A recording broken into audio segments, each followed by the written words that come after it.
Barangay Daraitan. Isa ito sa mga pinaka-pinupuntahang lugar sa Tanay. Meron itong kakaibang ganda na dito mo lang makikita. Marami na ang nahuhumaling sa mumunting barangay na ito. Marami na ang nagsusubok na dayuhin at makita ang kayang ibigay ng lugar na ito sa mga taong naghahanap ng konting thrill sa kanilang mga buhay. Ngunit, kagaya ng ibang mga tourist destination, nagiging matunog na ang Daraitan sa mga tao. Kaya hindi malabo na maging progresibo ang lugar na ito. At mabasag ang mumunting katahimikan na meron ang mga residente dito. Kami ay mga 3rd year Communication Arts students ng LaSalle College Antipolo at kami ay nandito upang ipakita sa inyo ang natatanging gandang pilit na pinoprotektahan sa Barangay Daraitan.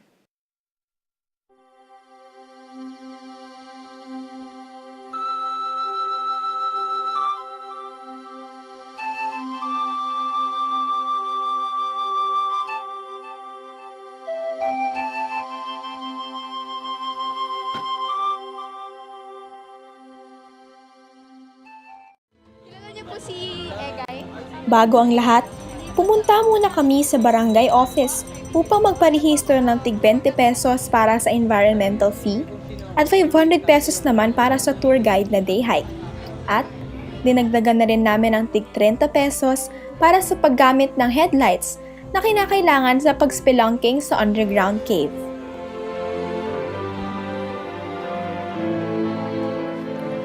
Isa sa mga pinakamatunog na gawain sa Daraitan ay ang pag-akyat sa Mount Daraitan. Ito ay may 739 miles above sea level at kakailanganin ng halos 2 oras upang marating mo ang tuktok kung saan makikita mo ang Tinipak River. Pagbaba mo naman ng bundok ay kikitain kayo ng napakagandang mga rock formations na mistulang inukit ng isang magaling namang uukit. At sa pagpapatuloy nyo sa inyong paglalakad, ay babatiin naman kayo ng Tinipak River na may tubig na walang kasing linaw. Dito rin matatagpuan ang underground cave na isa din sa mga pinagmamalaki ng Barangay Daraitan. Kami ay sinamahan ni Kuya Raymond, isa sa mga tour guide sa lugar.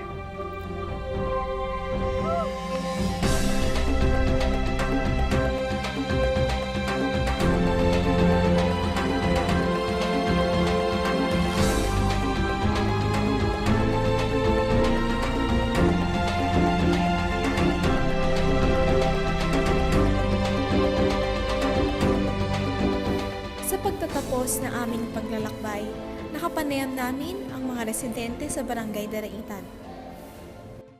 Ano po yung masasabi nyo sa paggawang tourist spot itong lugar natin? Kasi magandang may tourist spot kasi marami natutulungan na tao, nagkakaroon ng hanap buhay.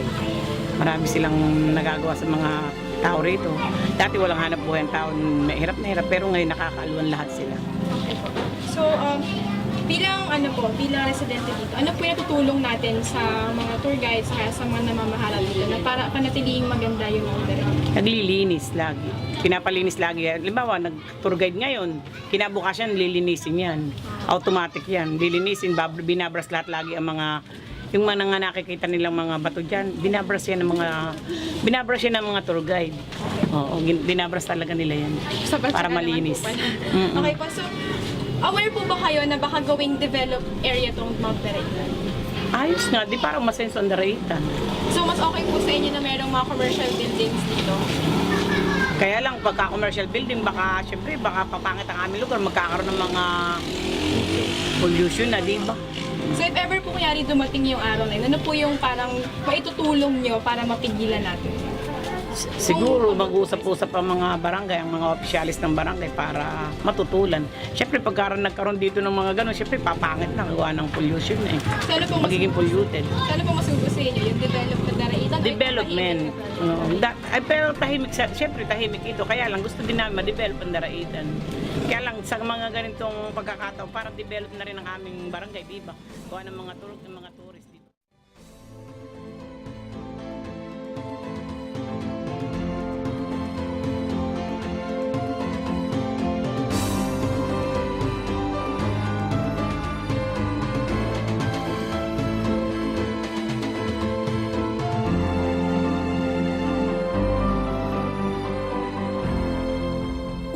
masagot pa ang aming mga katanungan, nakapanayam namin si Kuya William na siyang head ng tour guide sa Barangay Daraitan upang mas mabigyang linaw pa ang mga kasagutan ni Aling Annabel Santos. Ano naman po yung tourism dito ngayon sa Barangay Daraitan?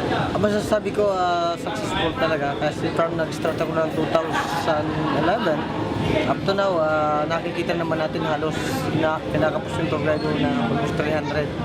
So that time, kapos lang sa ganitong oras sa guide. So ito kuya, medyo ano yung question natin. Pero saan po napupunta yung kinikitaan natin dito sa Mount Daraitan? Actually, yung sa tour guide fee is para yung talaga sa tour guide. So solo po nila yun? Opo. Then yung 20 pesos for registration, yan ay napupunta sa mga pinaglalaan sila dyan, mga project, at sa mga tanong. Kasama yung paglilinis dito sa buong barangay. So katulad po ng mga anong projects yung pinaglalaanan ng environment? So for example, doon sa bahagi yung mga nagagawa ng mga patubig, paglilinis dyan.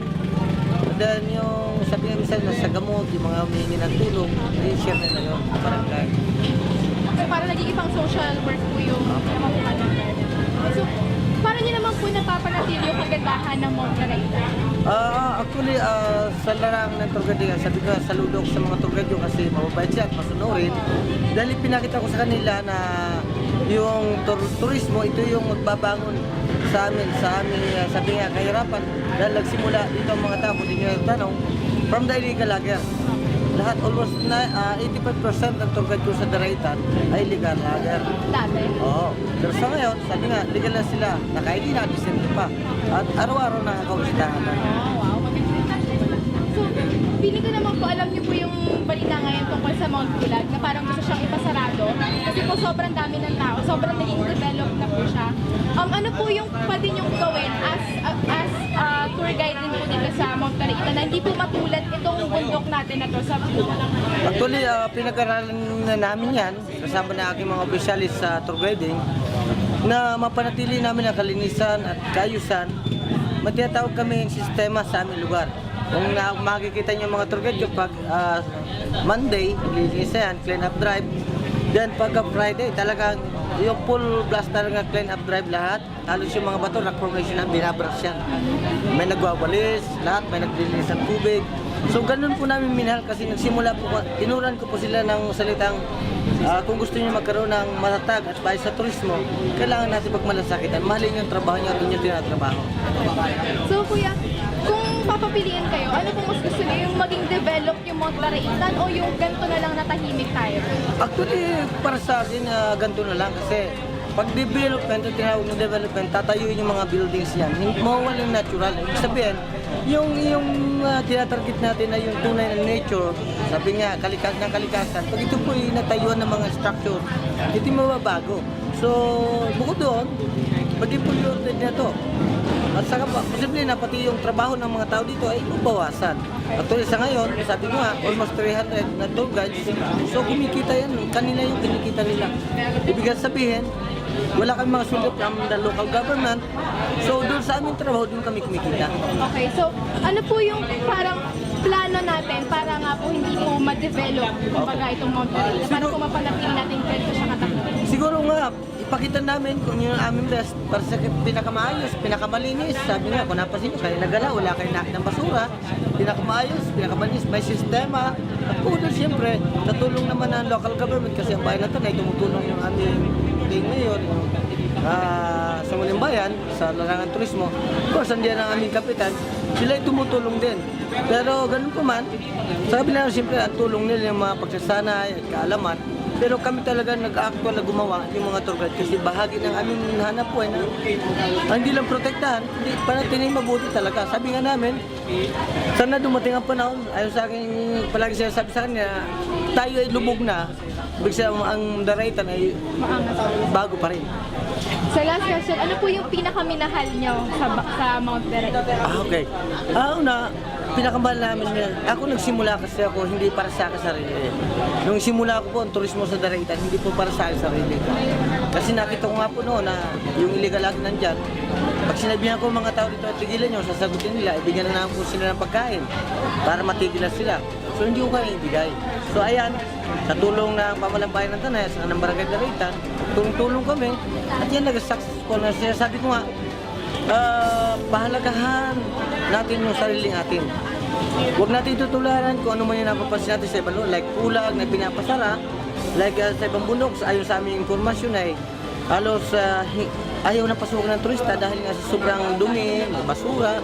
So ito yung aming nilalaban kasi sabi nga namin, ipakita natin yung tunay na pagmamahal. Iba kasi yung sinasabi lang na mahal nila pero hindi nila ginagawa.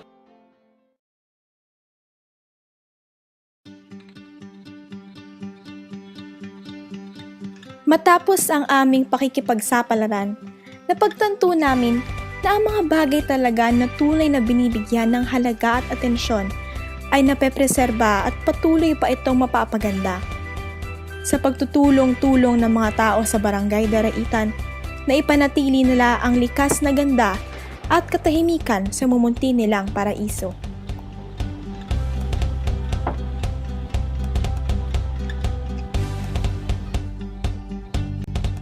Muli, kami ay sina Zorem, Patricia, Aya at Catherine at tutulong kami sa pagpoprotekta sa munting paraiso sa liblib ng Tanay.